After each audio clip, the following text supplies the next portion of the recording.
Wait lang kahit konti lang. Kasi wala na yung sabaw eh. So, kaya nga eh. I smell something fishy. Okay na siya, Kate?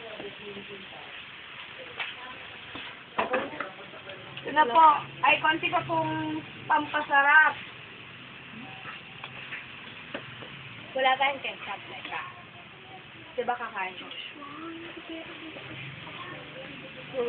Dapat soft drinks din tayo. May tissue. May pera pa yan. Wala na yung pera. Teka, ako na. 5 piso na lang ito eh. Ito na po, tapos na po. Ilalagay na po namin sa isang Tupperware.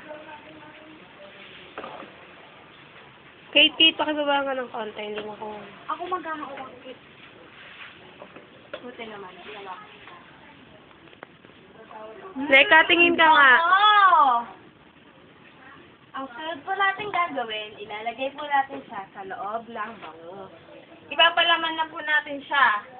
Then, mas malinis pa nga dito tayo magawa kasi sa school. Then, pagkatapos po, ipapride na po natin yung ating relyan ng bangus. Then, kainan na!